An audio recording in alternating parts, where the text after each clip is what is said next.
गतकाली होइथिबा कांग्रेस आंदोलन एवं पुलिस उपरे आक्रमण घटना सारा राज्य में चहल सृष्टि करिछि।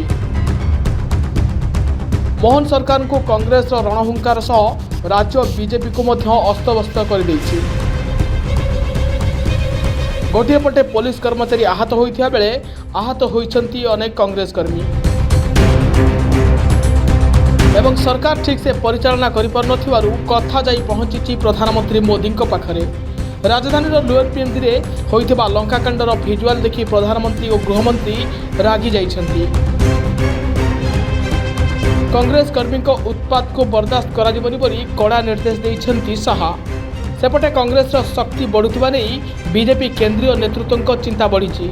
आग को पंचायत निर्वाचन थिबारु कांग्रेस और बीजेडी हाथ न मिलाती से नहीं मध्य बीजेपी रणनीति करुछि।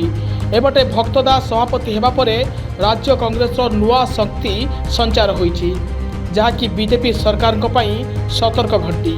कारण आउ वर्षक परे पंचायत निर्वाचन हेबो एवं कांग्रेस जो बड़ी भाव में लोकों प्रसंग उठाई सरकार को काठगड़ारे छिड़ा करुछि ताहा मोहन सरकार को भारी पड़ी पारे।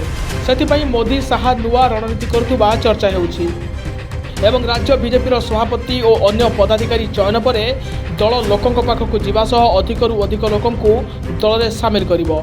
सदस्यता अभियान को तीव्रतर करा सह मोहन सरकार को लोकाभिमुखी योजना विषय में गाँ गाँव में अभियान करेंगे सरकार। एभली किछि प्लान करिसेंती बीजेपी केंद्रीय नेतृत्व। खूब शीघ्र अमित शाह ओडिशा आसिबे। प्रभारी भी ओडिशा गस्त करिवार कार्यक्रम रही। दल को मजबूत एवं विरोधी को कड़ा जवाब देवार रोडमैप प्रस्तुत होबो। Bureau report news wave Odisha.